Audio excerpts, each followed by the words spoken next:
All right. Welcome into 52-33 loss. Vikings vent line, Christmas Day. Merry Christmas. Happy Merry holidays Christmas. to all of you watching. Zolgad and Declan Goff. Phil is not going to join us for this episode because one, he is vacationing, and two, he has good taste after what turned into a defensive debacle of which we have not seen the likes. Declan Goff in the Vikings giving up 52 points. They pointed this out at the end of the Fox telecast. That's the most points scored against the Minnesota Vikings since October of 1963, when the then, I believe it was St. Louis Cardinals by that time, if I'm not mistaken, scored 56. So 1963 is the last time that the Vikings have been dismantled like they were today, at least defensively, 52-33 loss. Before we go further, Declan, tell me this. So when you watch a defensive debacle like this, and where the opposing team just goes down the field, and you are a lifetime Vikings fan, what is the answer? What is the antidote that a fan can use against that type of performance? I think you would go with Corona Hard Seltzer. I think you would go with Corona Hard Seltzer, the only hard seltzer made with Pure Beach Vibes, a proud sponsor of Ventline and Score North, rocking the Blackberry Lime Corona Hard Seltzer imported by Crown Imports, Chicago, Illinois. If you're like this little Christmas elf today, I'm going to be enjoying my Corona Hard Seltzers for the rest of the evening like I've been doing all season long, Judd Zolgad. Keep them going, Dex. Keep them going. At some point in time, the only thing that you could have possibly used as you watch Drew Brees, who, by the way, his arm is shot, but as you watch Drew Brees and Kamara and the Saints go up and down the field basically at will, was your drink, Corona Hard Seltzer. All right, how can people participate? Because I think at this point in time on Christmas night, it makes most sense probably to get right into the calls or the appearances by fans. Tell folks how they can jump on a Vikings event line, the internet edition. Yes, Judd Zolgad and Vikings fans, you can join Vikings Vent Line by emailing vikingsventline@gmail.com. We'll get you in queue here. We'll obviously play this out a little bit. We'll see how this goes on Christmas. We'd love to hear from you. If you have thoughts on this debacle of a Vikings game, we will gladly hear from you. vikingsventline@gmail.com. My first thought is I don't know how, but this game was not until the end a blowout. Like how do you play that bad on defense? Like this it felt like it should have basically been a 14 to 20 point game all day. It was not. So here's my question too. All right, fair question. How much of a pass do we give a defense that's without Hunter? It's without Michael Pierce, Kendricks, Barr. I can go through the list, and they played a ton of backups, and they are decimated, and they are basically, when it comes to defense, completely lost. That being said, here's my problem. Anthony Harris, you have the franchise tag. It's okay to tackle people. Jeff Gladney, your forte, and you've had not a great year, but a solid, for the most part, developing. I think that's a fair way to categorize it.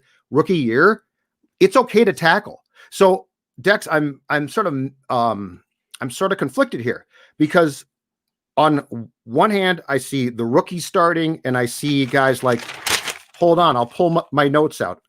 Blake Lynch, Nickerson start at the linebacker spot. Chris Jones, Harrison Hand, Dylan Mabin. Raise your hand if you've heard of them. They're playing extensively, okay? So I'm torn because I understand that those guys are not regular players, and I get that you are decimated or young on defense. That being said, does it not drive you crazy when the simple art of tackling, like Anthony Harris, what's going on there? I have no idea. You're being paid millions. Like you were retained because you were supposed to be a beacon of light, right? Like you were supposed to be. Kamara's running through you like you don't even care, which I know is not the case, but like explain this to me. So I'm very torn here because I'm willing to give them somewhat of a pass, especially going back to the Bears game, because I understand that they are dealing from a position that makes it difficult to be successful. But then I watch that today, and I also say to myself, hold on a second here. Like you're supposed to be, you are professionals. I know Chris Jones can't tackle, but there's a lot of guys who can, and today they didn't. What's the excuse? What's the reasoning? Can you help me? Yeah, it's baffling, especially what's happened to Anthony Harris, who the last few years was just one of the most underappreciated and underrated safeties in the game. And I believe even Pro Football Focus last season, Judd, I believe they had him as the highest graded safety in the NFL last year. He was this great success story. He was an undrafted free agent, that great guy that Zimmer can mold and get his teeth into. And and Judd, I don't even think it's, tape coming out that, oh, Anthony Harris was vulnerable or he was lucky or he was in the right situation at the right time. I don't know what happened to this guy. And at this point, he's obviously playing under the franchise tag, but he's playing out of his way of getting a long-term deal if he's seeking one this offseason. And certainly if I'm the Vikings, I probably don't bring him back. Oh, no. I mean, for cheap, I do. But I mean, he is going to be looking now to get paid. And I would say, what did you do? And I understand it. Look, I get it. The front is a mess right now. Linebacker for them is a mess. I get that makes Harris's job more difficult. I understand that, but that does not excuse a performance today that was putrid. Alvin Kamara ran for 6 rushing touchdowns. Declan, the last guy to do that in a game, Ernie Nevers of the Chicago Cardinals in 1929. Like, this is not a, wow, that's a tough day. This is a historically bad day by a team that's been coached by a guy who's known for defense. And so I'm really, really conflicted here because on one hand, I do say, I get what the problems are. On the other, I say, do you have professional pride here? Because you had guys today that looked like they were making business decisions consistently, and your playoff hopes are now dead. They were on life support going into today's game. Again, I get all that. But my God, you are known for defense, and that's what you gave us. That's what you did. It's one thing if the players who don't have experience struggle. It's another when everybody seems to collectively shrug. I mean, let's be clear here, okay? Right now, and I don't know if it's age, broken ribs, or a combination, Dex. Drew Brees could not break the pane of glass behind my window. Like, if I put him right here, if I put him right by me and I say, Drew, throw that ball, he wouldn't break that pane of glass. So he did not have a great day. The run game for the Saints was fantastic, but stop a guy. So an end of rant. It was just maddening to watch because that game was there. For a lot of that game was there. I texted you and we went back and forth, but there was a lot of that game where I think we both were saying, holy, what? I know. Like the games, but it was there and you rolled over. And again, it's sickening to watch a team that's supposed to be built on defense, put on a defensive display that gives up the most points for your franchise since Norm Van Brocklin in 63, when Tarkington was in year 3. So let's get right to the calls, viewers. Who should we go to first? Let's go to loyal listener Kip. We'll kick us off with Kip. Kip, what's up, buddy? Guys, I'm up. Hey, Sports Dad. I'm up from the hospital today, so I watched the gallery, which is the behind the scenes of the Mandalorian season 2 in the fourth quarter, because it looked like, and I'm going to use Declan's worst nightmare. The Vikings looked like a horse with a broken leg, and the Saints finally took a shotgun to him in the fourth quarter and just said, "Put him down." I asked Collar in the mailbag today with the 1985 offense in his mailbag, and he still thinks that if Zimmer is an 8-8, 9-7 coach next year, they'll fire him. But I looked at this and I'm thinking, the Welsh just kill them all, just fire them all.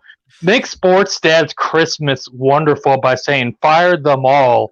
And at the end of the second half, Cousins looked like he yelled at Zimmer because it looked like he wanted to take some deep shots and Mike wanted to play it safe, and Cousin was just frustrated all day. I think he's going to ask for a trade, but I couldn't stand it anymore. Hey, yes. Where's Kirk going though? With that contract, if he comes to you, which would be great, and says, I want out, who aside from maybe an off chance San Fran, who is going to say, Rick Spielman, we would love to have, I mean, it's not Kirk. Look, Kirk, I don't think bears fault at all for today. That was on the defense, but with that contract, I just don't know who is going to be trading for Kirk Cousins. I'll give you 2 reckless speculation points, Judd.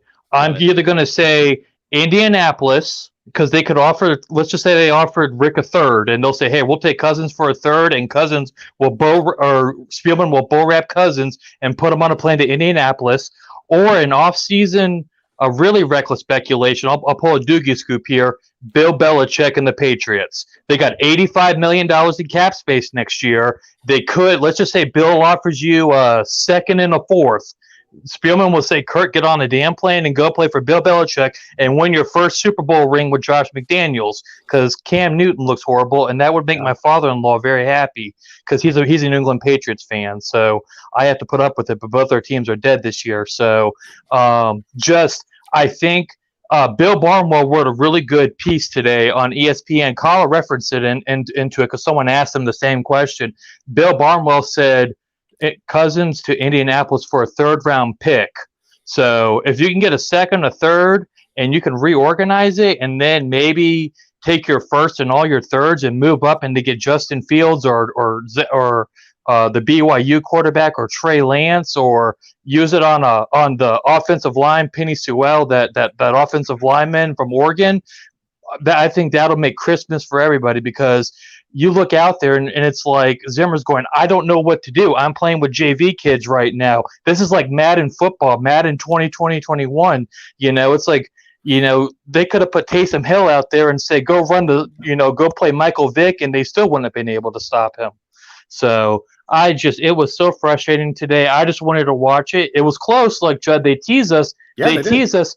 And then here comes that Jared Cook 45-yard touchdown, who the Vikings tried to get. Yep. And I think also, one last thing, Judd, I think this was Sean Payton's middle finger to Mike Zimmer saying, look, you want to run the ball? Let me show you. Hold my beer. You bounced me out of the playoffs 2 years in a row. Here's my middle finger with my running back. Great stuff, Kip. Thanks. Thank you. Talk to you. Yeah. Well, they're friends, but this was Peyton saying the smart thing, Declan, which was, hold on a second. I've got Kamara. You've got a nose tackle and 3 technique who can't stop him. And they couldn't. Murray too. Like both of those guys, if you run up the gut, if you press it and continue to run up the gut against this current Vikings defensive line, those 2 interior guys can't do a thing. They're both backups. They are playing so many guys. But that's my point about the few guys that you were playing who are starters have to tackle. That's what drove me crazy. I get the look. Jaleel Johnson is not good. We've known that. He's just not. He could play backup. Shamar Stephen is not good. When Pierce opted out before the year because of COVID, that was a huge blow. But what just got me was the continual inability of guys to tackle who can. I think that's an effort thing. That's a business decision being made, and it drives you crazy. On Cousins, here's your problem, though. I keep coming back to this, too. All right, so let's say Zim gets his wish. Let's say Kirk says, bleep it, trade me. And the Vikings do, which I don't think that they probably can, but let's say they do. And they trade Kirk. If they draft a young quarterback, let me ask you this question. Mm-hmm. Do you want Zim to be this guy's coach? The most impatient human being in the world? Like, if you're going to blow the entire thing up and bring in a younger offensive coach, then that's great. But are you telling me that if Cousins gets traded and you draft Trey Lance or Wilson or a kid like that, and you have to start him, do you want Zim to be his guy? Because I think that is going down a path that might be incredibly detrimental to the development of the young QB. And year one, you don't want to turn into a gong show if you're going to draft a kid, especially first round. Here's, I guess, what I would say before we get to more listeners. If there's an opportunity for you to get Zach Wilson, let's just use Zach Wilson, our BYU kid that we love to reference so much on the show. If there's an opportunity to get Zach Wilson, you got to do it. And if that means that Mike Zimmer is your coach and even your just transitional coach for 2021, I'm on board with that, because he's going to, if the Vikings are going to go down this path of being a middling, not great team, and if they continue to play like this, I mean, you can't have 2 back-to-back bad years in the NFL, and Zim would be out. So I just don't want that to be the reason they don't go and get the quarterback. But I know what you mean. Yeah. You definitely don't want to have someone like Mike Zimmer right now being in charge of a young kid who's trying to figure it out in the NFL as a rookie. Yeah. So, and I do think if that were the case and they did draft a QB in the first or second round, Declan, I do think what they would probably do is Zim would probably insist that they sign a veteran stopgap guy and start that guy. I just don't want them to draft a quarterback and then basically ruin him in year one because the coach gets excited and the coach gets mad. I mean, Kirk gets, I think Kirk has serious problems with Mike and the trust between those two. And he's what, 33, 32. So if we're talking about a 22-year-old kid here, that's my concern. Now, if they went and got a veteran guy and started him, I could see it. But again, I will ask the question, besides the Niners, maybe, would the Colts want that contract? It would be great if they did, but that's a long shot. Who's next? Let's go to Sean. Coach Sean Potts. What do we got here, man? Well, let me tell you something. 45 years ago today, I opened up a present. In Pennsylvania here, York, PA, is a pair of Vikings jammies. And, I mean, I was happy. They were cool. 2 years later, they're in the Super Bowl against the Raiders, and my brother-in-law was a big Raiders fan. I remember when they lost, I went after him, and he knocked my teeth out. I've been getting my teeth knocked out ever since. 45 years of getting my teeth knocked out. So it's Christmas. I'm with you, buddy. It's supposed to be a happy day, and it's not. I can't take much of it anymore. But Spielman, Zimmer. I also want to talk to J.P. Paul. He's the vice president of guest relations. I don't know who else to go to. I'm not being treated well. This isn't working. We have to get rid of these people. We have to start over. It's the only chance. Because you know what's going to happen next year, right? We all know it. We've seen the movie. We know how it ends. I can't take much more. I'm 50 years old. I'm 51. Yeah, well, I've been there. Judd, we're done. Like, we don't have much time. I know we don't. So this needs to stop. I keep saying that. Everybody, Troy Aikman, Vikings fans, you should feel very happy about the future. Seriously. Like, I chuckled. And look, Cousins to Jefferson. Did you see the end of the game? I'm going to change this to Cousins to Mannion. Did you see the pass on the sidelines? Yeah. Cousins to Mannion. That summed it up. And I just can't take it anymore. To Conklin now. Tight end, man. He's got his tight end. He loves Conklin. Run, throw to Conklin. At the end of the game, when it's over, scramble and throw it to Mannion. I don't know what else to say. But the jammies, why didn't, I'm sure there were other ones. She said. Steelers? Well, she said it was the only set of pajamas left. I bet they were on sale. Oh, sure. Sears or something. Yeah, at the time. Absolutely. So I could have maybe the Steelers, like a bunch of Super Bowls. But no, I'm stuck with the only Cousins the Jefferson shirt in the world. I have not seen anyone else who bought this. No, I wouldn't have. I mean, yeah. Why did I? I don't know. I feel like I'm at an AA meeting right now. But you're out east. See, here's the thing. You've got time still. Not a lot, but you've got time to change here, Sean. No, I don't. Change teams. It's branded on my head. I've tried 1,000 times. Can't you pick up the Steelers now? I mean, they're not great right now, but they've had a lot of success. Because then everybody says, hey, thanks for jumping on our bandwagon.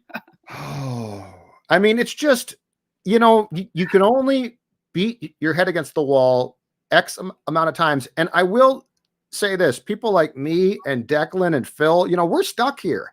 You're not stuck here. I feel like your chance for a new beginning, at least, Sean, at least it exists. Ours is gone. We're stuck.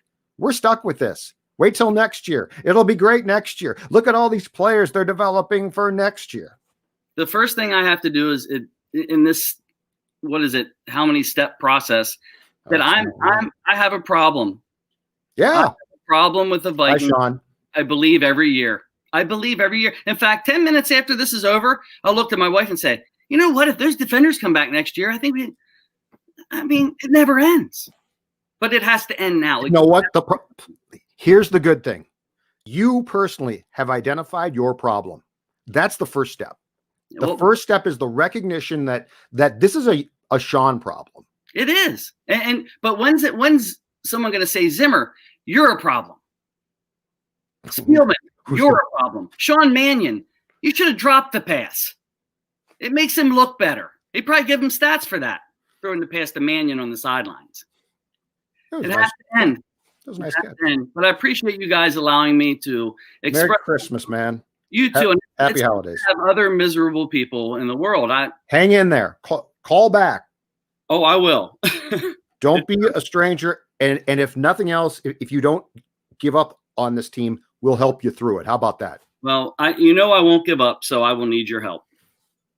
Talk to you later. Thanks, Happy holidays. Let's keep going. Hey guys. What's up?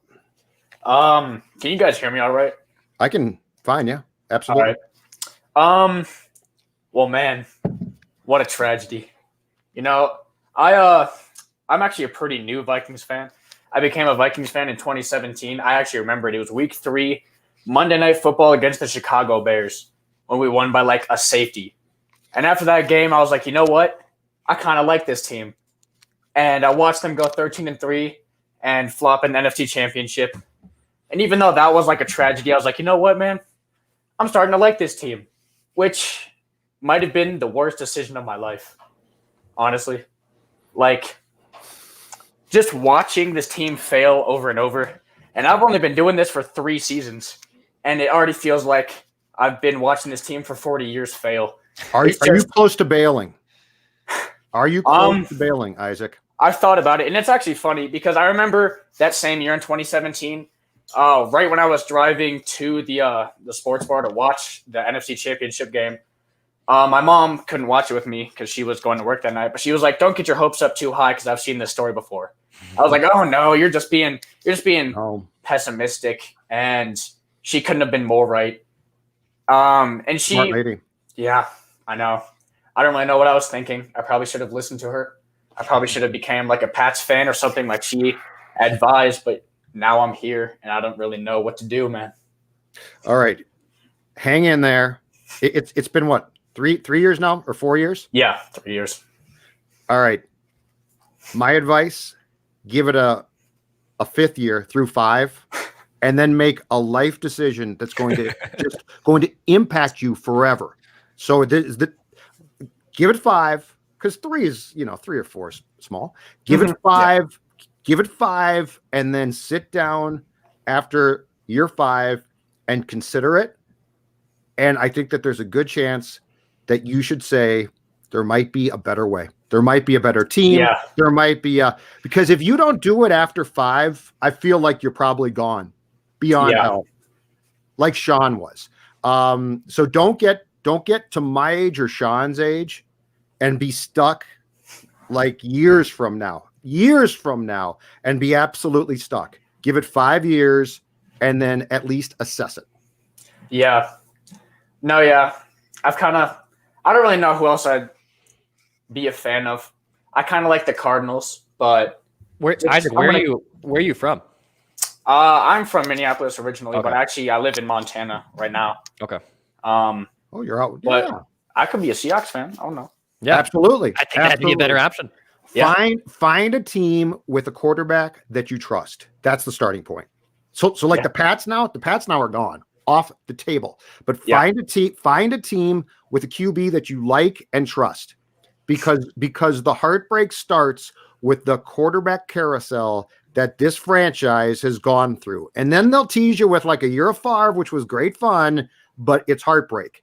Yeah. So Wilson, or if the Rams get a QB, or if somebody pick a team that has a long-term solution at QB and go from there. All right? All right. Thank you, Appreciate sir. you, Isaac. Thank you, man. Bye, Isaac. Sports stat advice. You got it out there. He's got 5 years. After 5 years, I would say, I mean, people like Sean and me are what happens if you don't move on. Mm-hmm. It's not changing, Declan. Mm-hmm. It's not changing. You still don't have, you have not had a franchise QB that could control a game since Tarkington in 78. Okay. Yep. And yes, this today is a story about a defense that was absolutely abysmal. I understand that. But like when we're talking about the recipe for Vikings failures and frustration towards the fan base, I really think it starts with who's the quarterback now? Oh, it's going to be Cousins. Oh, great. Oh, no, it's going to be Bradford. Oh, great. All right. Yep. So Isaac is at an age, I think, where he has time to evaluate. He's at that point in the relationship where he's still getting swindled a little bit. You know, she won't commit to him. He's ready to commit to her. Yeah. And for whatever reason, he keeps holding out hope that something's going to happen. Mm-hmm. And if you're stuck here in this state, I think it becomes very difficult to move on. But if you are in PA, like Sean is, or Montana, I think that you've got a ray of hope there to say, I've seen enough. It's time. It's hard to do. It is. But I mean, year after year of solid teams or disappointments, but you have not been to a Super Bowl since what, January of 77? Like, think about that. All right. Yeah, let's keep going. Let's bring in Jacob. Jacob, what's up, man? You're on Vikings Vent Line. Okay. First of all, what is your guys' goal as a Vikings fan? Like, are you guys excited about 13-3? Does that excite you? Does winning one playoff game excite you? No, the goal of this show, as we've talked about a lot before, is very simple. Super Bowl. It's a Super Bowl because this franchise is pretty good and it's consistent. Like, it's not the Lions. It's not been the Browns, right? So, Jacob, the goal of this show and why we are so hard, rightfully so, on the Vikings is because the goal is an actual parade that closes I-94 for one afternoon and has the quarterback in a convertible or something like that. That's the goal. I completely agree. And my dad here, he screwed me by making me be a Vikings fan. He wanted me to cry every Sunday for the rest of my life. He really did.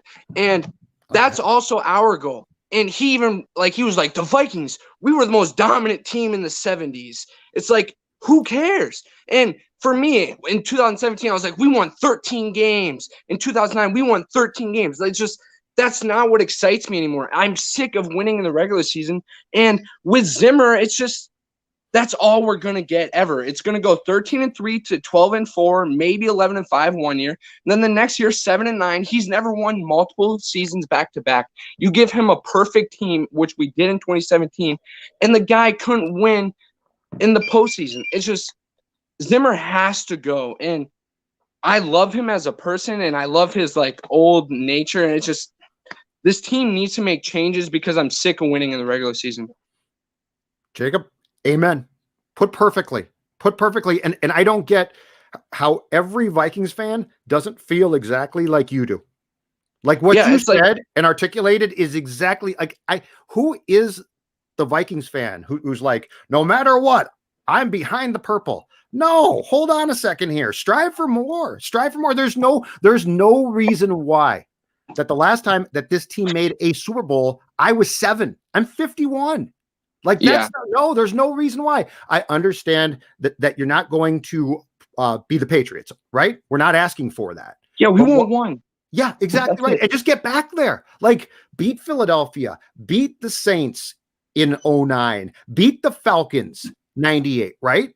Beat Washington 87. Just get back there. Roll the dice. See what you can do. That's where if I'm a Vikings fan, I'm going crazy right now because it's always like, well, we always have 2017. No, you made the conference championship. That's not success. Success is at least getting to, if not winning a championship. You're right. I agree with you. Yeah, it's just, I don't, like last week's episode just made me laugh so hard about the Vikings therapy.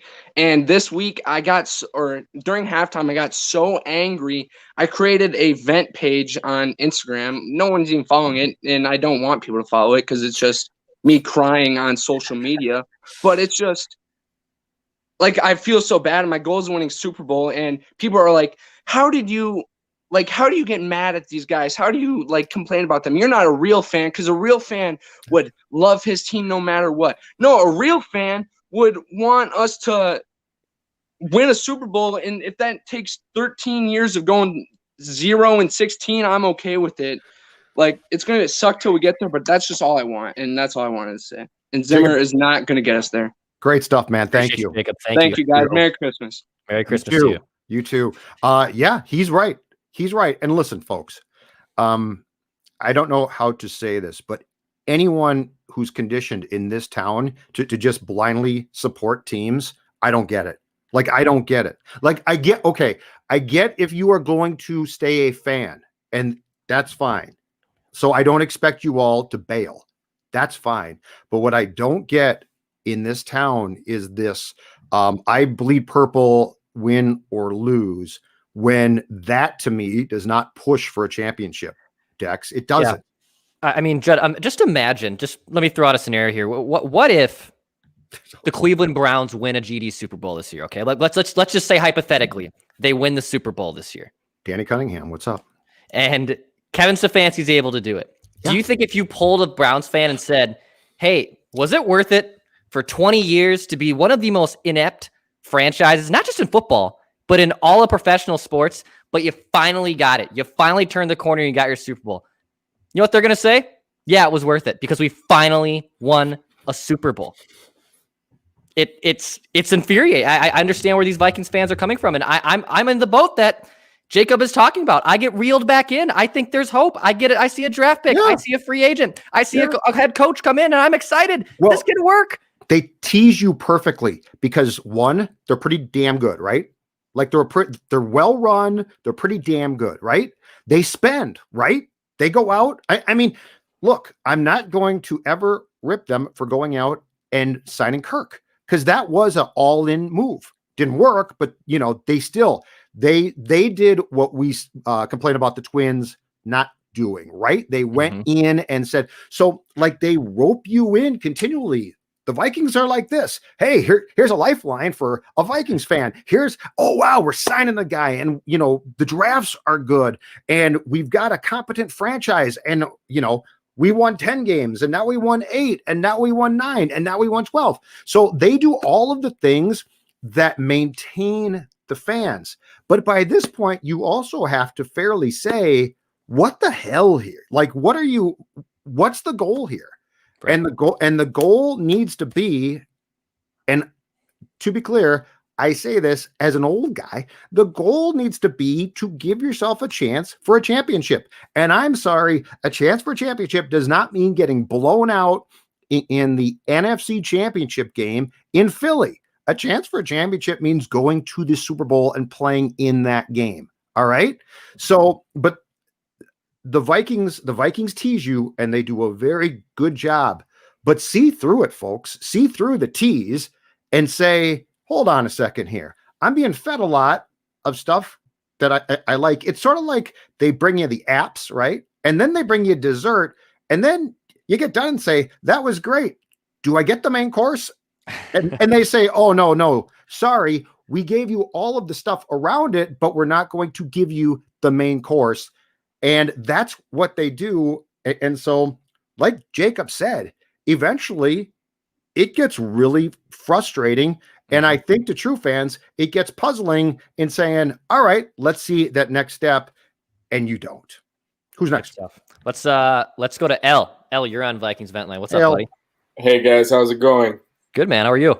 I'm doing pretty good. So, unlike a lot of these guys that have been on here earlier today, from the start, I came on earlier in the season and I told you guys, let's embrace this tank, right? So, don't get your hopes up and expect to be let down, because I've experienced it, right? I'm 29 years old. So, in 2009, when Favre threw that interception against the Saints, that was my last real heartbreak as a Vikings fan, where I was like, I couldn't believe it. But as I got older, you kind of learn to kind of expect it, right? I was there for the Blair Walsh missed field goal. So I told my buddy right before he kicked it, I was like, you know what, man, he's going to miss it. And he laughed. He's like, don't say that. It's not going to happen. And it happened. So from then on, I just kind of expect it. I'm going to say a couple things. First and foremost, with Kirk Cousins, you have to have a top 5 offensive line passing wise for him to be successful, I think. I don't think he can get you and win you a Super Bowl with a zones running scheme because it involves fast linemen. And for him to be successful, I think you have to have big offensive linemen that let him sit back there 5 to 6, 7 seconds to throw the ball. That's my first opinion. So I think you draft a quarterback regardless of what his contract is. I think you take a Zach Wilson. I think you take a chance if Justin Fields, falls where you can get him. I think you take a quarterback. Whatever Kirk Cousins' contract, that should be besides the point. The last thing, one of the last things here, Justin Jefferson was targeted 3 to 4 times in the first half. Come on, I still don't understand the logic, but you said establish the run. We'll let them establish the run, but that's unacceptable. Justin Jefferson is a top 15 receiver as a rookie. 3 targets? Yeah. Come on. I know. Yeah, it's frustrating, but like I said, if you would have already expected this as a Vikings fan, you wouldn't be as disappointed, So you kind of have to embrace it early in the season. And we had a chance to get a top 5 pick, I think. Right, but you didn't. But what drives you crazy is they didn't embrace the tank. Right. They then start coming out of the bye to win games, right? And so then this could be a playoff team, and right in the teeth of that, they collapse. And so I guess my question to the 2020 Vikings is very simple. What was your intention? What was the plan here? You started brutally, you rebounded, and then you fell apart. And that's where the Vikings being at 7 or 8 wins drives me crazy. Right. Because if you would just if going into the bye after they lost that game to the Falcons, someone had said, you know what, they are going to collapse. They're going to win 3 games. You'd say, oh, that's fantastic. High draft pick. Right. But now it's this 7 or 8 win year, which is going to get you an okay, certainly not great pick. And I guess my question comes back to, what was the intention here? It's this to me is the least fun possible because it doesn't really pick a path. Right. It doesn't. And they'll say, well, we always play to win and blah, blah, blah. And I'll say, yeah, but at the deadline, you could have traded along with Ngakoue. You could have traded Kyle. You could have traded Smith, who I don't want to trade, but if I get enough back, I certainly will. And so what really would frustrate me about this year is there was really no point to it. Right. Mediocre. And a couple last things here, because I know you guys got people waiting. What I can say about Case Keenum is if you remember that year, Case Keenum could extend plays. He might have not been the most talented quarterback, but what he could do is extend plays for Diggs and Thielen and those guys to get open. And that's what I think we need is a mobile quarterback that can extend plays, that Kirk can't do because you can't get him a top 5 offensive line. So I think you draft a young quarterback who's mobile. And then my last thing, I became a Vikings fan at the age of 8 years old, and I blame my uncle. He got me a Chris Carter jersey. At the time, I'm from Los Angeles, so I was a Lakers-Dodgers fan from the early start, and I got a Vikings jersey. And at the time, they didn't have a Los Angeles football team. So I went with the Vikings. And as I grew up, I would see the Lakers win championships. I'd see the Dodgers always competing for the playoffs, and they just won a championship recently. And I always wonder, I'm 29, so will I ever see a championship? Even them play in the Super Bowl. I've never even seen them play in the Super Bowl. Bless you, my son. Bless you. Bless your patience, Al. And I see these cool videos of when they used to play at the Metropolitan Stadium outdoors, and they played in the Super Bowl and all this and the Purple Eaters. And I'm like, I just want to experience them going to a Super Bowl one time. That's it. You and me both. See you, Al. Thank you. Thanks, Al. Good stuff. Yeah, me too. I watched, I think when they went to their last Super Bowl in Pasadena, when they lost to Oakland, I think I watched the second half, but I was not into sports that much at that time. And I think I got into sports the year or two after that. So I have not gone into a Vikings Super Bowl game and sat there and intently watched it. And El's right. The clock is ticking. On Cousins, I will always ask this question. After watching film, and I'm sure Spielman and Zimmer and the offensive staff watched every snap that he took on film in Washington, I will never understand how they didn't come into 2018, Declan, with an O-line that was really damn good. It makes no sense. It's one of the biggest, like, if Cousins had been new, I'd get it. But you watched every snap he took and somehow thought, oh, he'll extend play. Like, how do you think that? Right. He can't. And you knew that. Like, you bought him off the shelf, and like he had packaging that said probably can't extend plays. Mm-hmm. Okay, cool. We're going to pay you. So the next question is, once we paid you, Kirk Cousins, how can we set you up to be as successful as possible? And they were sort of like, oh, we'll just pick up a Dozier or you know, I just don't get it. I know, man. Who's next? It's been tough. I think this is the legendary Bob in Pennsylvania. Bob, is this you? Bob? Yes, it is, my man. Declan, what's up? How are you, Bob? Bob, how are you? Merry Christmas. Awesome. Happy holidays. Merry Christmas. You too. Judd, you're 51. 51. You're 51, right? 51. I just turned 55 yesterday. My brother sent me a text, Sammy Hagar, I can't drive 55. And that text was substantial because in 55 years, there's no Viking Super Bowls, 0 for 4, and there won't be for a long time. And so my message to Ziggy Wolf is this: put a better product on the field, Ziggy, because what you have right now is empty. There's nothing. There's no Super Bowls for a long time with Zimmer, Kubiak, Cousins. The product is lousy. So what I have done this year is I've redirected my entertainment. I go out and play golf with my friends on Sunday. You know, I'll watch the Buffalo Bills once in a while. Sorry, guys, I'm not good with this like camera. I just got my skull cap earphones for my wife for Christmas. I'm sorry. So if my video is crap, then please edit it, whatever. But anyway, the point is this: is the product on the field. The purple people eaters are non-existent. When I was a kid, the Metrodome and the frozen tundra was the ultimate way to watch a football game. That defense was unbelievable. Fran the Man scrambled around, Chuck Foreman, you name it. But right now, what we have is guys who can't win against winning teams. And they won't win against winning teams until we get the right coach, the right OC, the right staff. And, you know, I don't know, maybe a new owner. Stephon Diggs made a great point a couple of weeks in that interview. And his point was he was misled by the organization. He was misled in that he thought he would come into the organization and they would use him a lot because he was a great talent. They did not use him. And that's why he's with the Buffalo Bills right now with Josh Allen, who, by the way, Josh Allen, that coach in that organization may win the Super Bowl, and I hope they do, because my poor cousin Marianne is in a hospital, and she hasn't won a Super Bowl. She's been a Buffalo Bills fan for many years. She's been really sick, and you know what? I hope and pray that the Bills win it just for her sake. And I love watching the Bills just because they're an exciting team. And the Vikings don't excite me 1 ounce. And I'm sorry, guys. What do you think? I think you're probably right. And look, people like you and me have watched this and seen this act in this show, Bob, for a long time. Good, not great, not then sort of bad, but not bad enough to get a great draft pick, right?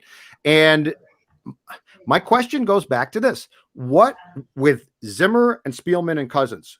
Okay, what is the Vikings' true intention? What is the path to win a championship? What is it? Defense? Because I don't think that works. The quarterback, look, how does that work? How does that work when you can't even touch a receiver and it's interference? I know. You can't. You know, if you come close to the quarterback, it's roughing the passer. So why don't they throw 8 out of 10 times? You got Justin Jefferson, a top recruit from LSU. The guy's, an over the middle, guaranteed, 15, 20 yards every time, but they never do it. They did it once today, and that was it. Over Do you the know why, middle. Bob?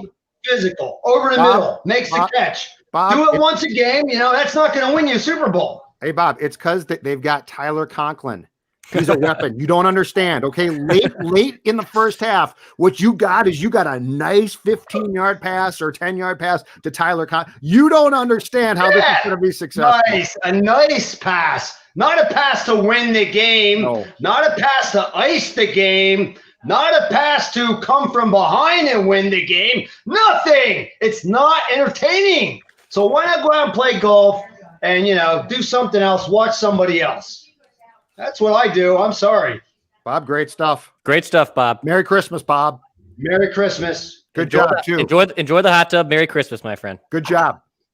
No hot tub tonight, my friends. All right. Talk to you later. Oh, Bob. Bob's first time, right? Yeah, Bob's first time on the Eventline Eventline. caller forever, but Yes. he was worked up again. That was good though. He's exactly right. He's exactly right because you have the elements of an offense that should be great. And look, again, just to be clear, today was not the offense. All right. So I'm not blaming the offense's execution or lack thereof. This was a defensive loss. You gave up 52 points. But this is a lot of people, and I love it. They are getting things off their chest because this show is therapy. And the Vikings are now out of the playoffs with one game left, and they got off to a terrible start. And at that point in time, they trade Ngakoue, and I think we all said, get the draft pick. And then, of course, they go into the bye and they come back with the Dalvin plan, right? And they come back and they start to win games. And then we're like, is this a plan? What are you? And now they've gone, 3 consecutive defeats. And here's my problem with today as well. And I don't know if you'll agree with this, Declan, or not. That Saints team is no great shakes. That defense is not great. That was a winnable football game. The one thing I will not sit here and say is Vikings had no chance. That Saints team, they're okay, but they're not great. And they gave you every opportunity. A good team today wins by 30. They drub them. They run the Vikings off the field in the first half, and that game's done. But they did not do that. They kept them in the game consistently, and you had a chance. You had a real chance there. If you could have gotten a couple stops to win that game, and you could not. And so I'm not going to blame Cousins or the offense for this loss, but I also am not going to say, oh, you had no chance. Yeah. You had a lot of guys out, but the Saints kept you in that game. The Saints are not great, and that is the frustration with the fact that you gave up 52 points. You scored 33, which is fine, but you gave up 52 points, the most since 1963, according to Fox. Yeah, well, it's bad. I mean, and I was going to ask you too, does this game, remember it a month ago and we were like, you know what? I think it's the Saints in the NFC. I think it might be the Saints. That was, before Breeze punctured his lung and broke 9 of his ribs. Yeah. And after that performance today, I mean, there's no way I'm picking that Saints team. If anything, Judd, I don't want to watch another, I know this bugged you. I don't want to watch Peyton Manning and that flutter ball trying to throw it down the field with the Broncos and when he won the Super Bowl with Kubiak. I don't want to watch Drew Brees and the Saints at all. But here's my problem. The Packers, who are probably going to get the bye in the conference, that defense is not great. Who do you like from this conference? What team do you watch and say, if Goff is not awful, I like the Rams. Their defense is good. But if Goff is bad, they're in trouble. There is no team that I watch and say, this is the team that I think should represent an NFC in the Super Bowl. I watched these teams like the Saints today or the Packers when they played the Vikings in Green Bay, and I just see really, really flawed teams. That Packers defense is sort of soft. Mm-hmm. So, but that's what drives you crazy about the game today is the Saints kept you in that game, and there is a point in time. I mean, there's no fans there. So it's not noisy. It's not hostile. There is a point in time in that game where if you're the Vikings, take the game and run with it. They're giving you every opportunity. So who's next? All right, let's go to Omar. Omar, what's up, buddy? You're on Vikings. Hey, thank you for having me on. I want to wish y'all happy holidays. And happy holidays. Thank you Thank you so much because I've been bugging you since last week. Oh, I you're get good, work dude. off this week. So my bad. I'm so mad I wrote down what I gotta say. That's how pissed I am. Love it. Shout out to Judd with the therapy. I've been a Vikings fan since '98, so I've seen the I went from there to 09 to 13 to 17 or whatever have you. I'm only 29, so I'm 20 years deep into this thing, or 20, whatever it is. So I want to get pissed, but I'm like, you know what? I've seen this before. No, it's not that bad. The only three, I want to make it quick. I got 3 points, really. Yeah. Go ahead. Insanity is when you do something again and again and it doesn't change. So at that point, I want to ask people that might say, let's run it back. What's the point of running back with something we have for 3 years? And there's no chance of it getting better. That's one. Okay. Secondly, Zimmer hired, if I'm not mistaken, Dom Capers this summer. And I'm assuming it was to, I think the NFC already have been looking at what Zimmer does defensively and then really game planning off this. So I'm assuming he got Capers to kind of give his defense a more exotic look. In a season where it's pretty much lost, and you are supposedly a defensive guru, but you have chess pieces that are kind of like pawns. These are all practice or rookie guys. Mm-hmm. Why haven't you tried something new? Against Trubisky and these lackluster quarterbacks, you never tried to send pressure different ways. So how are in games that you have to attack these bad quarterbacks, how would you not attack them? And then does he get off with coverage? Does he sit there and go, coverage, oh, I love it. Is that what goes on? Because he wants to sit back all day, but this guy is garbage, but he's going like this on you. 300 yards, how? So yeah, I don't know what's going on. Yeah, that's a good point. Yeah. And lastly, it's funny, when you're at the bar or whatever, you play Kill, Marry, Do. Yep. So sometimes. Yep. So how are we gonna play Kill, Marry, Do with Zimmer, Spielman, and Cousins? Because Kamara scored 6 touchdowns today. I'm very sorry, but someone has to answer for that. Sean Payne has been having salt injected in him for 4 years now, every night. You could tell. So sorry, go. I'd like to know what you think about that. What do you do? I don't know. I mean, I think that they're all back now in 2021. I really do. I think that the problem is you signed the GM and coach to extensions in July, and I think that they're 3-year extensions that kick in next year. And it's been a pandemic, so that there have not been fans in the stands. I don't think you're going to blow out your coach and GM and then bring in two or one highly priced people when you didn't basically make as much as you ordinarily do. I think what they're going to do, I think they're going to give, my guess is this, they're going to give all 3 of these guys a chance to come back next year and prove it. And if they don't, then they're all probably gone, but certainly I think Mike is. But I don't see any way realistically that Spielman or Zimmer gone. The Cousins one is interesting, but again, I'll ask this: who's going to take his contract? Who's going to take that? Who is going to jump and say, "I'll take it"? And so I think what we're probably looking at is 2021 with all 3 back. And now the question becomes, do they win 10 games and go to the playoffs and lose first round again? And is that enough? I will say this. I think that if Zim had lost the game, the first round playoff game in the Superdome last year, I think he's gone. I think that game changed. And that is one of his greatest coaching games here ever. I think that's the game where he took win. Hunter and Griffin and put them inside, right? And rushed them, and Breeze was a complete mess. So Mike clearly dialed up probably what is the greatest single game plan defensively, coaching wise, by him. But yeah, you could argue that if you were for a change, that win was the biggest drawback because it got him the extension. And so I guess I'm curious if they are good but not great in 2021. Does that cost Mike his job? My guess is it might. Does that cost Rick his job? I don't know about that. And then is Rick going to get the next quarterback and the next coach? There are a lot of things about this franchise now that are undecided. And I know this. I know that the Wilfs like Rick a lot. and that there's a chance here that Rick could sever himself from Mike and basically go to the Wilfs and say, let me do this again. And I'm not convinced that the Wilfs would say buzz off. I think the Wilfs might say, okay. So there's a lot of things here that are going to be up in the air after 21. And I don't know that the fan base is going to necessarily approve of what all the answers are going to be, Omar.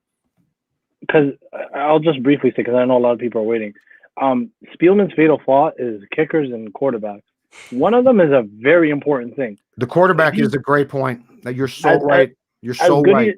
As good as he is with drafting skill position players, as we have seen, and they're decent with the books, like Brzezinski does a good job. Oh, yeah. But, like, Zimmer's flaw is pretty obvious, and Cousins' flaw is pretty obvious. But are we scared of what? Because Spielman can't do that one thing unless he does it. Are you scared that we might not get that? Because I know I've been a long time fan. My brother, who's right here playing games, was born in Minnesota, so that's how I even became a fan. And Randy Moss is my favorite player. So, like, this other brother here is a Lions fan. He's making fun of me because not only are they going to beat us, but he has more hope than we do, is what he's saying. And I'm like, man, you need to chill. A Lions and Vikings fan? You poor guys. What are you guys doing? Oh, my God. Man. All right, dude. All right. Omar, thanks, dude. Thank you so much. Happy holidays. Take care. Happy holidays to y'all. All right. Good stuff. God. Should we keep rolling here? Yeah, keep going. All right, let's go. Let's go to Jabril. Are you there, man? Yes, sir. What's up, man? How are you? Well, I'm back. It's been a couple weeks. Thanks for coming back. I actually, last time I was here, I said it doesn't matter if we win the Super Bowl with Kirk Cousins, we must move on. But we're not going to start there. I got a couple quick points, so let's make sure I segue pretty fast. So first, I want to start off with my T-shirt. Jay Jettis right here. You know, love it. Great after awesome. The first virtual draft. So they printed these T-shirts out, bought it. So that leads me to my first point. This probably is the best money I spent on the best player that we probably have on our offense and who's going to be our future. Anthony Harris. Yes. Phenomenal year last year. I didn't think that he was deserving of a new contract. I mean, he played his way into the conversation, but it wasn't too much there that I said, okay, well, this guy deserves big bucks. Let's see what else we have over here. We got Mackey. I know Mackey always says you don't want to blow up the whole team. You know, you don't want to get rid of the GM and coach and the quarterback. But at this point, I just want to ask all Viking fans, do you want to keep doing this same circle where, you know, we're mediocre and then next year we're bad and then we're mediocre again? Ultimately, we all want to win a Super Bowl. So that goes into the point, because I see a lot of people say Kirk Cousins isn't the problem. He playing decent. You know, he does this, that, and the third. He didn't allow 52 points, obviously. But Kirk Cousins is the reason why we gave up 52 points. You want to know why? Because his contract prohibits us from being able to put people on that side of the ball for us to contribute. His contract is the reason why we don't have an offensive line that doesn't get pushed in his lap every play. His contract is the reason why if we bring him back again, we will not be successful. So as long as we have Kirk Cousins, I know there's a lot of people saying that they contemplating being Vikings fans anymore. Unfortunately, I'm always going to be a Viking fan for the rest of my life, and I want us to get a Super Bowl. But I think I can say I can step away a little bit as long as Kirk is on the roster, because I know that it's impossible for us to be a competent team and compete for a Super Bowl as long as he's on the roster. We can have him as long as we want, but we will not be able to build the perfect team around him that he needs to succeed because we don't have the cap space. We're drafting rookies finally on the offensive line, but you would think we need some veteran help. Guess what? We don't have any money to get any veteran help. Yeah. And then when we have our star guys go down on the defensive end, we don't have any backups that are decent enough to even, you know, Chris Jones. Oh, my goodness. Don't even get me started on that guy. And Boyd, 29, this is, oh, my goodness. This is, every time I see somebody, Harrison Hand caught a pick today. Every time I see somebody that I'm not used to seeing, it just, 52 points. I've never seen it in my lifetime. I've seen some pretty bad losses. I thought we might have had a chance. And actually, the last time, I think last two times I came on, the Packers fan, to piggyback off of what you said, I'm not scared of any team in an NFC. And it frustrates me that we can't even put up a fight against decent teams that are struggling. But they look like they're good because they scored 52 points on Christmas. So what do you guys feel like? what do you think? And Zimmer, that's the last point. I love Zim, man. Zim definitely turned around this franchise to a point where we were actually at the conversation table of being a contender. Unfortunately, he's had some bad luck, whether it's with quarterbacks, missed field goals, whatever. But my dad, who's an Eagle fan, they beat us. He told me sometimes defensive coordinators or offensive coordinators, they're not fit to be head coaches. And now I see that's right. I don't think I love Zim, and I would love Zim to coach my defense, but to be a head coach when it comes to time management and stuff like that, I don't think he's it. So I think we do have to move on from everybody. The clock is he's awful with that. I don't know why, and I don't understand why he does not have an assistant standing right beside him. And I don't care if it's like a 26-year-old kid, right? But like his lack of knowledge of when to stop the clock or use timeouts or not is really it's surprising because that's such a fundamentally important part. So I don't get that. Jabril, let me give you the scariest thing about Kirk's contract, because people will come back and say, well, but Kirk's contract, I mean, they could still do stuff and blah, blah, blah. And look, there's an argument to be made both ways, but let me give you the scariest part about his contract. What is the one thing for 2021 that we're all expecting? Pierce comes back, right? Yeah. And Barr might come back, might not, but Kendricks comes back, right? But who else? Danielle Hunter, right? Yeah. People are not talking about the fact that Hunter's agent made it very clear nationally, and it has not come up again, that he wants to be the highest paid pass rushing end in the National Football League starting next year. Now go look at those contracts. That is quarterback money. And if you don't have that guy back, like this whole defense, I don't want to say it completely falls apart, but it's definitely set back big time. Now that's one where you do have to pick, and Cousins is signed. Like he is signed, he is here. So the point that makes it scarier, I think, is this team is supposed to be built around defense. Danielle Hunter, healthy, is a great player. Yeah. If he comes in and says, I have to be, let's say, top 3 paid pass rushing end starting in 2021, the Vikings are going to say, we can't. So is he going to turn around and say, then I'm gone? Because if you run into a Diggs type of, we have to trade you, you don't have an end there. And so where the Cousins contract and the Vikings big contracts become dicey is if Danielle Hunter follows through on what appears to be a threat of I'm either being paid or I'm gone, you got big problems, because you can't come back and say, well, we got Pierce now and we got Kendricks now and we're set to go. And then I say to you, okay, who's going to rush the quarterback from the ends? And you're like, DJ Wanham's back. That don't work. So what you're talking about, I think, becomes a bigger issue if Hunter says, I have to be a top paid guy, because you literally, if you're the Vikings, unless you get super creative and get cap strapped really badly again, I don't see a path with Cousins' contract on your books to making Cousins and Hunter work. Unfortunately, I just had that same conversation as far as Hunter, and it's going to look like we're going to have to move a lot. If we want to win, if we want to do anything positive in the future, it looks like we're going to have to move a lot of revolving pieces as far as Hunter, Cousins. I feel bad for Harrison Smith. I'm a big Harry guy. I'm a big Eric Kendrick guy.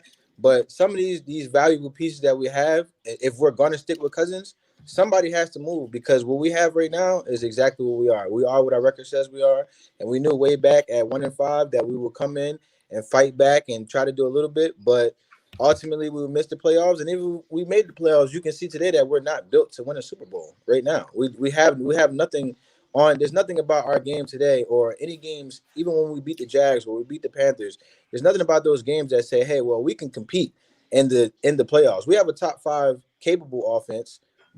Offensive line is terrible, but as far as defense, we couldn't stop a nosebleed today.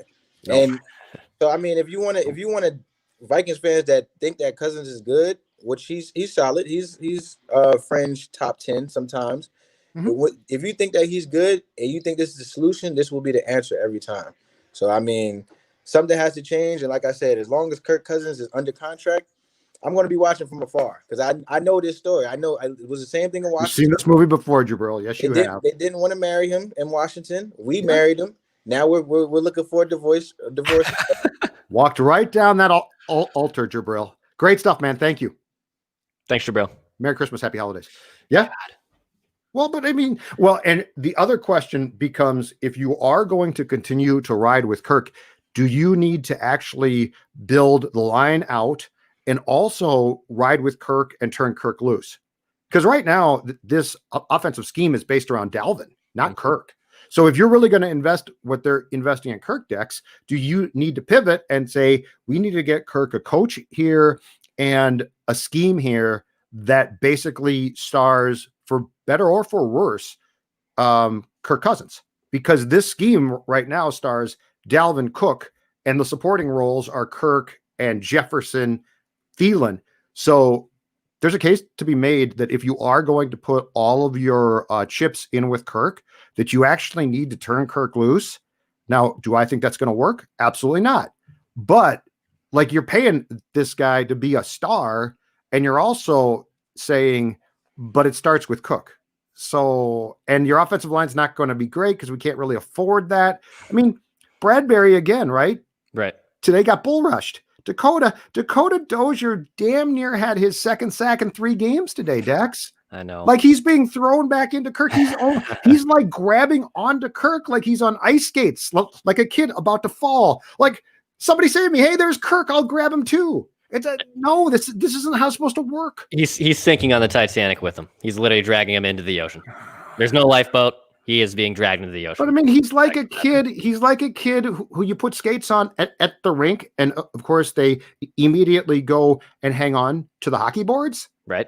But he like gets too far off the boards, and so he's like grabbing at the adults, and poor Dakota is grabbing at Kirk Cousins. He's like, Kirk, can you hold me up? And Kirk's like, I'm the quarterback. I can't hold you up. I know, dude. In fact, you're bringing me down literally. Yeah, I'm literally coming down to the ocean with you. It's awful. Do we got some more? Yeah, let's go to Mulkey. Is it Mulkey? This guy's Mike. Mulkey, you got us? Hey, yeah. I hear you guys. You hear me? Yeah, I can hear you fine. Merry Christmas, brothers. You too. So, just curious what we've been talking about and everything. With the game we took part in today, what is the most realistic way Zimmer somehow makes it off this team in a year? After next season? It's not going to happen this offseason. No, it's not. No. It's they don't make the playoffs, or they do and they lose in the first round. And then he's got 2 years left on the extension that he signed in July. And I think they would, if we are hopefully by that point done with a pandemic and fans are back, I think they'd probably pay him for 2 more years to go away.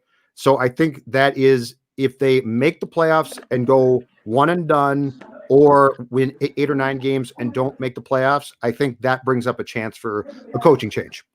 Because let's be realistic. There's no way Zimmer went into meetings this week saying, hey, guys, let's lose on Christmas Day. No, hell no. Zimmer was wanting to win today. Yes. Oh, this yeah. Was his reputation. He was, let's do it, everything. No question. And yeah, it went absolutely the most 100% the other way if possible. Mm-hmm. Mm-hmm. And so it's just like, we know how close the Wilfs are to them. Our team is what it is. And I was looking with San Francisco this year. Has any team really endured what we had to go through this year? As far as injuries on defense and that? Injuries, the experienced people leaving this year, the amount of rookies we had to start, like out of nowhere, we couldn't let them rest for a year to bring them up, like Dantzler, Gladney.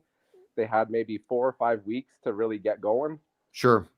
Like this year, how many teams have really had to endure what we've gone through this year as a team?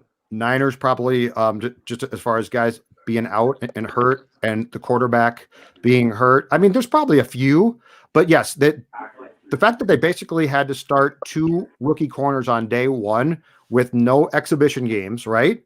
Yeah. And no train and a weird camp, and no camps in the spring or summer. I would say that the Vikings were up against it. But that being said, you allowed 52 points today, and guys looked like they couldn't tackle. and that's effort. Oh no, Like Anthony Harris's game today to me was legendarily bad for a veteran. Inexcusable, awful game. I wish we didn't keep him this year, to be honest. I liked him. I mean, he was coming off a good year, but that's a lot of money, and But that's the thing. If he was so great, we gave him the franchise tag. Yeah. I know how many people sometimes work out the next year, but with the first even week or two, what did he do right off the bat that said he's going to have another great year? He wants to be paid. Yeah, no, I mean he has been spotty at best. Today was just awful. And Gladney too. I mean, the tackling again, that's effort. Well, he had a wide open tackle, and it looks like he went the other way, like Chris Jones did that 1 week. Yes, exactly. Awful. He was wide open. He's a young guy, make the play, possibly fumble the ball on the guy. It's a tight end. He's not special. Mike has worked with these guys all year, right? Yeah. And they looked like that. And I get it again. There were definitely some very, very important pieces of that defense out. But 52 points and that. Oh, it was like, I was give up 35. All right. At that point, I'm like, okay, but Alvin Kamara, 6 rushing touchdowns. He outscored the Vikings touchdown points wise by himself. Oh, it was absolutely atrocious. Like, as a Vikings team, I was watching someone who had Alvin Kamara on their fantasy, and I was like, don't worry, guys. I'm like, don't worry, you're going to have a good day. You'll win your fantasy. And yeah. Good day. Your friend had a legendarily great day. Well, I know, but I said he was going to have You're right. He doesn't have Kamara. Oh, okay. I said the Vikings were going to stop him. No. Yeah. Oh, yeah. They have the middle of that line defensively. The Vikings have nothing. Like traditionally, they've been good there. What with Joseph, Williams Wall, right? All those guys. Yeah. This is now with Pierce opting out back before the season started. The nose tackle and 3 technique in this line are awful. Oh, that's the thing is we want to be hopeful, but we could actually be right back to this next year. Pierce is coming. Pierce is going to play, so I think you're in decent shape there. My question again becomes Danielle Hunter. If he really shows up and says, coming off neck surgery, I need to be a top 3 paid rush end, you got problems. With Pierce's asthma and what's going on in the world, do we know if all these players with their health will actually come back and want to play in the football again? We don't. It's a good question. Yeah. Hopefully they do, but we don't know that. Thanks, man. Yeah. So with like Zimmer, we got at least another year with him, another year with Cousins. Spielman's not going anywhere. So Correct. he's drafted almost 14 linemen over the past 5 years since Zimmer's been here. Throwing darts, baby. Throwing darts. We tried to protect Cousins. It's just not working. We tried to protect all our quarterbacks. Listen, Dakota Dozier is starting, okay? That's all that you need to know. Dakota Dozier is your starting left guard. Like, this is, again, the weak link of weak links. I'm sure he's a nice guy, and he's probably a fine career backup who, if he has to be thrown in, can. But you've started him. You've had to start him. But we all saw the defense this week. I don't think Zimmer's going to allow them to take an O-line first round. I think he's going to say, I want my slot cornerback. I don't care what you guys want. Look at Chris Jones. I have no backups. Yeah. Mike Hughes, if he comes back. But he's been injured a lot. Neck problem too, which concerns me. But if he comes back, I think that there's a case to be made that it could be Gladney, Dantzler, Hughes. If Hughes is done though, you're right. It's a problem. Thanks, dude. Appreciate it, man. Merry Christmas. Merry Christmas, brothers. Good stuff. Take care. Awesome.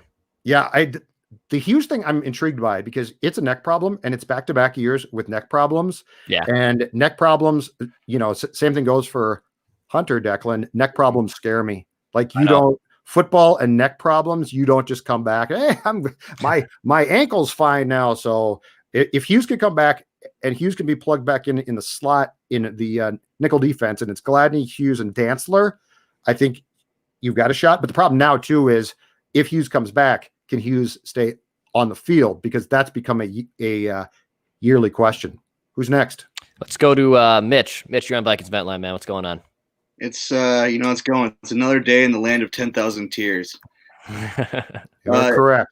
I just want to ask you guys, is there anybody on defense besides Dantzler or Gladney that is safe next year?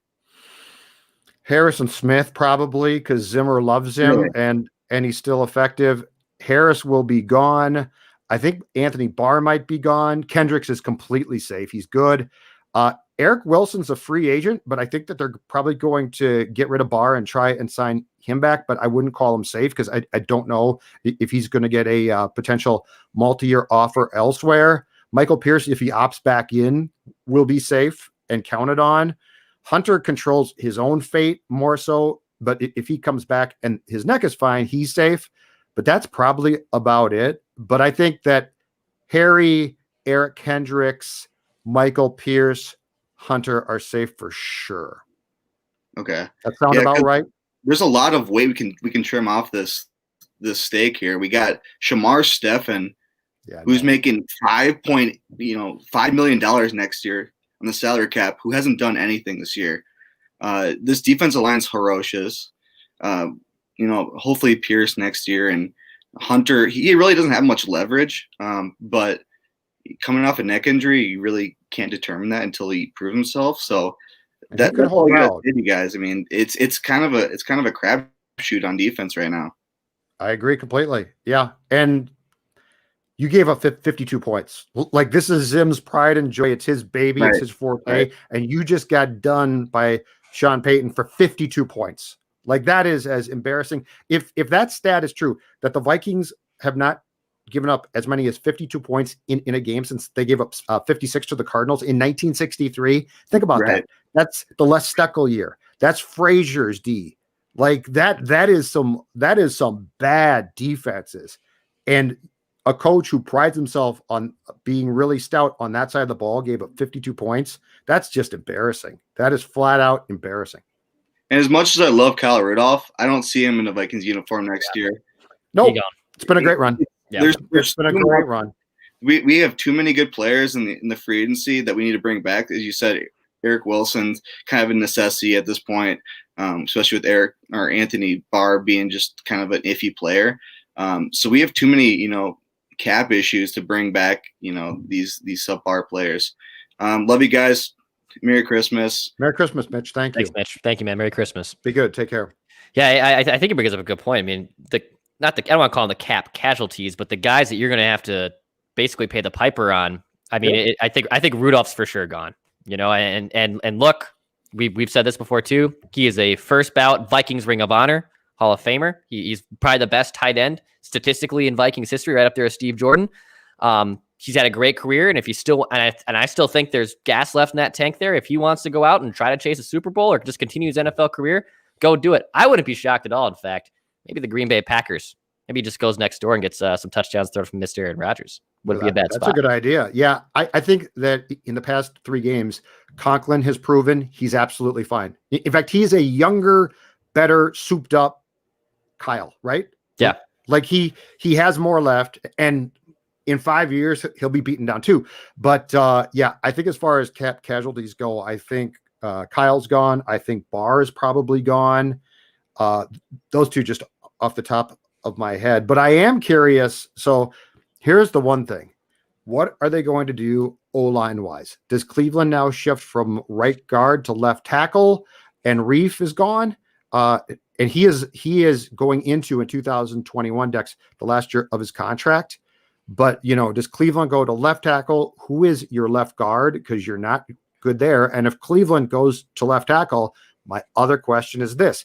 In a league where we have more and more quality pass rushers inside, who plays right guard then? Because your guard spots are Cleveland's done a nice job, but they have been, for the most part, for 2 years now, I think, pretty much a mess. And I'm not trying to say that you have to have great Pro Bowl players there, but the biggest problem for Kirk is what? Interior pressure, right? And like, you've got guys, again, basically taking Bradbury and not Cleveland so much, but certainly Dozier and tossing them back into Cousins. Like that, you can't have that. I know. It's bad, my friend. Occasionally, I guess, but you can't have it where the fan base can watch these guards or Bradbury get tossed back into the quarterback, and you're like, oh, yeah, seen that before. Like, that's not acceptable. I feel you. Let's go to Jim. Jim, you're on Vikings Ventline, man. How you doing? Hey, Jim. I'm good, guys. Long time, first time. Thank you. So I've been hearing a lot of people on the airwaves talking about jumping ship. I was raised by my mother, Vikings fan. I grew up with Fran Tarkenton sign football in my room. I also apologize, I'm driving, but coming back from eating everything in sight. So, of course. So I was actually, I live in Philadelphia. I was at the NFC Championship game. I was literally physically assaulted for this team, and I'm still going. So I think you guys can push on for a little bit more. We can take a little bit more beating because it's got to happen someday, right? It is what it is. So being from Philadelphia, Temple University grad as well, I think Harrison Hand is definitely making that push for a roster spot. The kid plays. He played really well for us down here in the Owls, and now he's doing pretty well. That pick today was very nice. You'll hear a little bit of griping from Saints fans about maybe there's a little contact, but I think the kid deserves a roster spot, right? Yeah, no, he's played well. For what? And then, yeah. Oh yeah. Go ahead, Jim. And then your point before that about the offensive line. This is why I really called. My campaign, and I'm starting it this week, is called Free Olamisiaka Udo, or however you say his first name. Oli. Because that man's got the best. Oh my God, that guy's got the best anchor on the team. What he did last year to Khalil Mack, go the Kalichi Osemele route. Move him into guard, let him road grade, move Cleveland over to the left side, and he might have a stew going. All right, Jim. Thank you. I like it, Jim. Thank you, man. Good Merry call. Christmas. Appreciate it. Yeah. Okay. So I have my doubts. If he was good enough to play, I think he'd be playing. And look, for all of the guys, Dex, that we've talked up previously, right? Do you recall the hype about, hey, Drew Samia should play more? Let's just give. I mean, I was hyping him. You said it. Let's see Drew Samia because he can play guard. That was as disastrous as you could possibly get. So before we get excited, there's a reason why these guys have basically been on the roster and not promoted to potential starting roles. So I'm going to hold down my Oli Udo hype machine and confidence until I see more. I just get a left guard who can block people. Okay. Like, I'm not asking you to get a Pro Bowl player, a guy who's going to the Pro Football Hall of Fame. I'm asking you to simply get a guy that can block people and not get pushed back into the quarterback and because in that sense, look, how Kirk plays is not surprising, but again, too, what did we see, Declan? Again, we saw Kirk get stripped. You know why? The pocket collapses. He sort of takes the ball and puts it down. What do I always tell him to do? Stop, drop, and roll, right? Right. You're on fire, dude. Stop, drop. Guard that football like it's your kid with your life. And if nothing else, go down to the ground. I think Kirk is now sitting at, I want to say, 7 fumbles and 4 lost in the past 5 games. Yeah, it's bad. That's not, in the big picture of today, it certainly did not cost or come close to costing the Vikings this game, but that's another thing that for 2021, you gotta fix that. Like, you can't just have it be acceptable. Well, he fumbled. That eventually is going to bite you in the ass big time. Hey, to Jim's point too, when he said he was physically assaulted in Philadelphia, which doesn't shock any of us. Of course, if there was like a genie or something that said, "Hey, I can guarantee, like, the Super Bowl is being played in Philadelphia. The Vikings are representing the NFC. Here's free tickets. Here's free board. Go and watch it." I would still turn it down. I would turn it down. I would never go there. Here's what you do. You buy yourself Eagles gear. You then go in their gear and you don't openly cheer. I still fight themselves. I feel like I feel like they fight their own kind. So when I was covering the Packers, 3 for the Star Tribune, the Packers played Philly in the divisional round. I want to say it was that game that there were reports of like 1 or 2 Packers fans who ended up in the emergency room because they came wearing the gear. You cannot, those people are crazy. They will throw beer cans at you. They will punch you. They will assault you. I told Vikings fans going into the conference title game, do not under any circumstances wear your gear. Go to the game, have fun, be pretty quiet about things, but do not wear your, at that time, Diggs or Thielen or Keenum or Harry Smith. Do not wear those jerseys because you will get the crap kicked out of you and they'll sucker punch you. So yes, if you ever go to a game in that town, do not wear Vikings gear. I don't blame you. Let's go to Jeremiah. Jeremiah, you're in Vikings Vent Line. Hey, what's up, you guys? Merry Christmas to you guys. Merry Christmas to you, Jeremiah. You know, just hearing you guys all the last couple of weeks, I've been enjoying your show.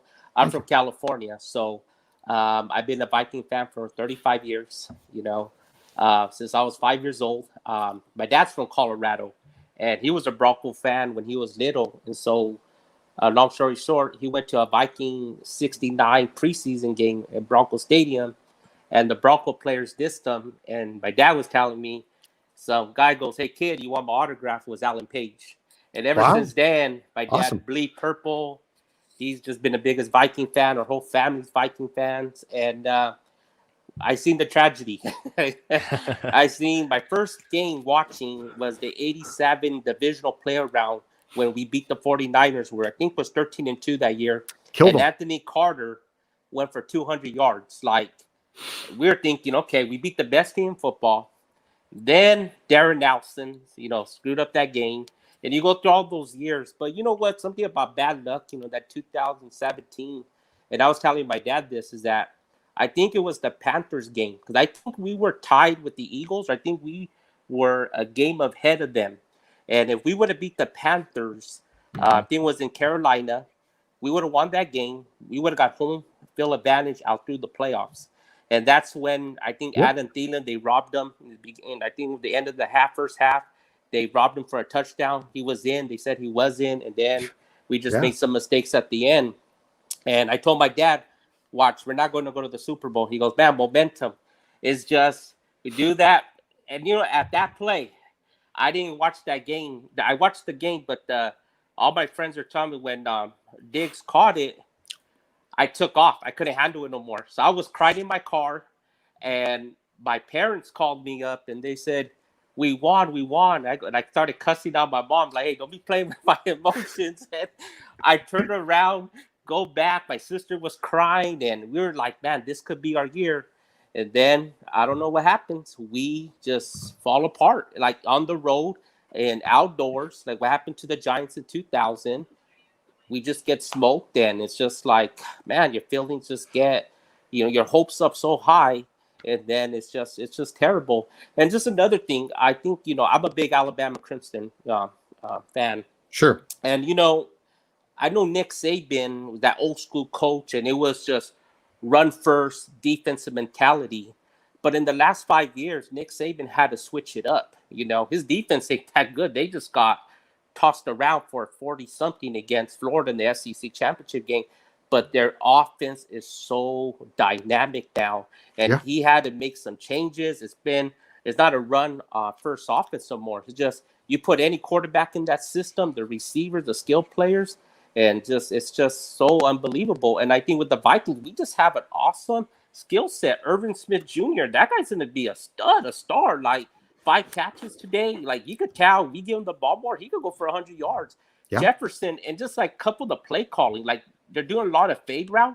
What are those little slants? I know there were some that it was good defense on Lattimore, and it was, but man, if we could do some little slants and stuff, I think we could have the most dynamic offense next year. It's just Kirk Cousins, you know, and I've been Kirk's biggest critic. It's just, we pay him the money, and, you know, and it's heartbreak year after year. So thank you, sir. Appreciate you, Jeremiah. Good stuff, Jeremiah. Thank you. Merry Christmas to you. Yeah, but I also, in this sense, blame offensive approach and philosophy, Declan, and play calling.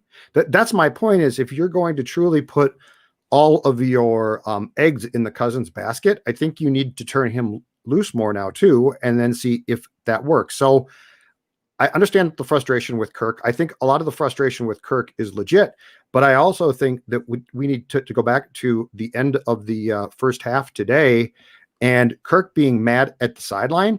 And I think he was mad because he threw that ball out of bounds late in the first half, but it turned out that the sideline had called a timeout.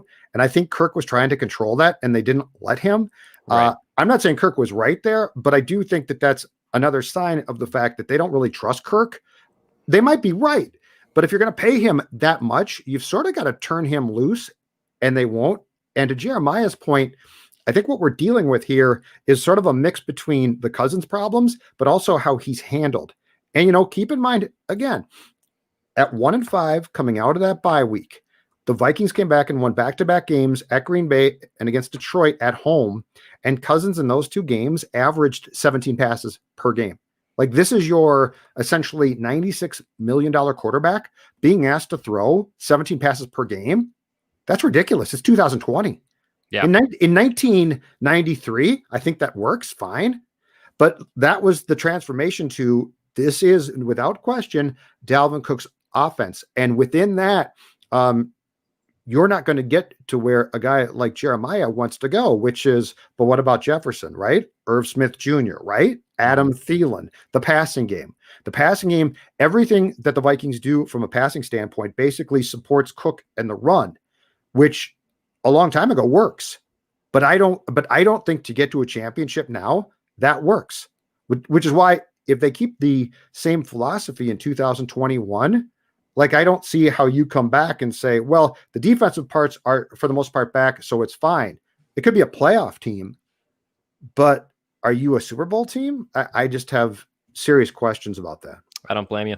Let's wrap up Vikings Vent Line with Paul. Paul, what's up, man? You're on Vikings Vent Line. How y'all doing? Good, man. How are you? Great. Doing all right. The day started off real nice, merry, cheerful, and then 2:30 rolled around. And this whole season, I've been a tank for Trevor guy. I'm a Clemson fan, so that's a dream situation after the 1-5, whatever it was. 5. And I told myself not to watch this game. I just said leave it alone. I don't even want to watch this. I don't even want to watch us choke. Next thing you know, it's a shootout, first quarter. I'm feeling good about it, and then boom. Alvin Kamara, 3 touchdowns in the first, or was it 4? Something crazy like that. It was 3. 3, okay. Yeah. I think it was 3. 3 and 3. So I had a few points. First is Zimmer. I've been a big Zimmer critic for a while now. It seems like whenever we go against the defense, they always have some type of game plan for stopping Dalvin Cook or at least minimizing him. And if they don't, when the game starts, they make one on the fly. That didn't happen today. And 6 touchdowns in one game is kind of ridiculous. So right now I'm actually on Madden destroying the Saints. And best believe that Cook will end with at least 8-10 touchdowns just to make me feel a little bit better. Good for you. There he goes. He just took off. So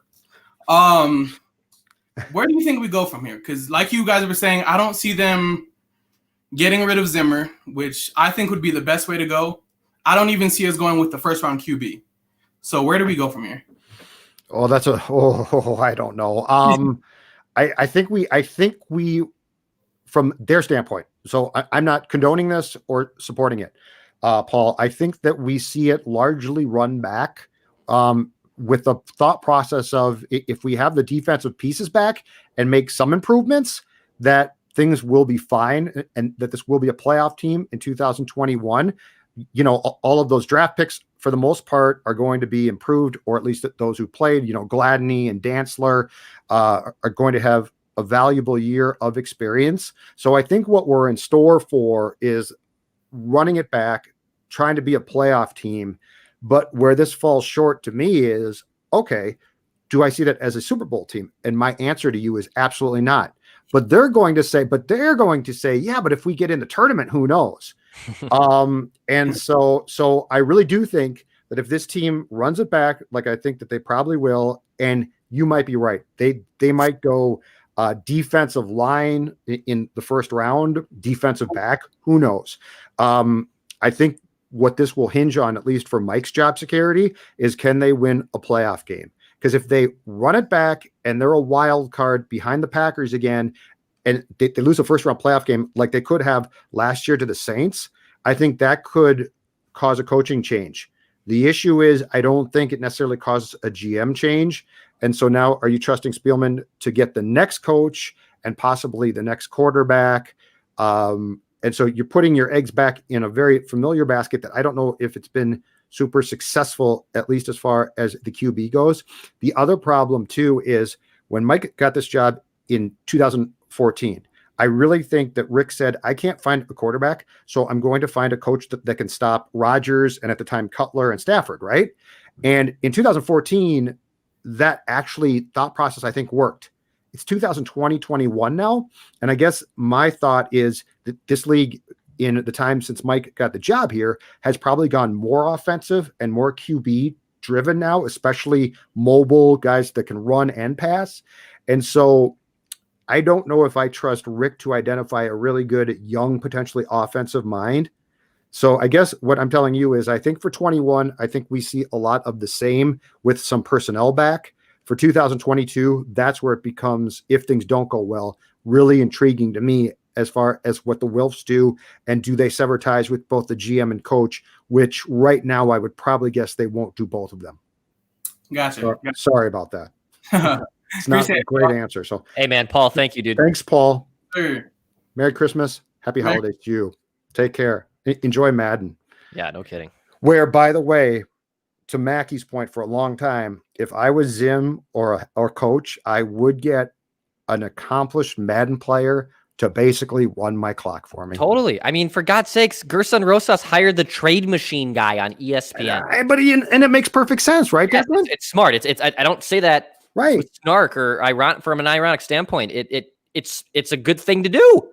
It's a good thing to do. I know. And I don't understand, the one thing is PJ Fleck and Zim are, for the most part, polar opposites, right? But the one area where they're both the same is in game, they're not good. In game, they're not good. And all you need, like, you're on the headset to your OC and you've got to switch there to flip to your DC. Like, you've got all of these guys that you can communicate and talk to. But where's the most important person? And in game, that's the person who says, stop the clock now. Don't stop it now. Go for it here. Like, there is a bevy of information and thought, especially among young football people, that would be invaluable.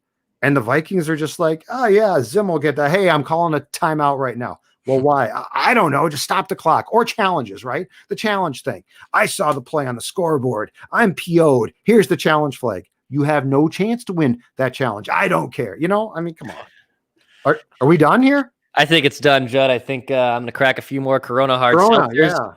Get this on our podcast feed and wrap up a very interesting. Was it Christmas good for you and Don and Stella? Good Christmas. Just stayed home, quarantine. Yeah. So no problems here. No complaints. You were live tweeting your boy George Bailey and Wonderful Life. Oh, it's Wonderful Life. I was a mess last night. I was a puddle last night. And that's a yearly tradition that Judd Zolgad watches that on Christmas Eve and also cries like a baby. How do you watch the same film and know basically every line and you can't stop crying? And here's the problem. Every year as I age, I cry earlier. Like, I start crying earlier. Mm-hmm. Oh, I was a mess last night. It was glorious, but I was a mess. And it is. It's a beautiful, gorgeous, timeless movie. And I'm that way with Family Stone. And most people hate that movie. I know it's a clunky. It's a messy movie. I've seen that movie. But if you come from a very boisterous and extremely close family, and you've experienced the loss of a parent, it really hits home. And just like you, every year I watch it, there's like 6 scenes. There's just like 6. I counted them this year. 6 scenes where I was a puddle. 6. And I object myself to it.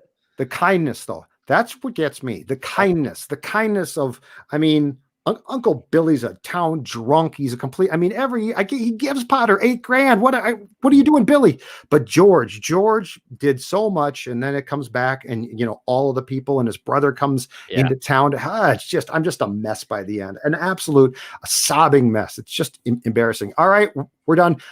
Final vent line of the year will come to you a week from Sunday after the Vikings wrap up the season against Detroit. I'm sure we'll have a ton of talk at that point about 2021. Could there be a coaching change? I don't think so, but certainly can be discussed. The GM, the quarterback, the defense. He's Declan. I'm Judd. Merry Christmas. Happy holidays. We'll talk to you soon.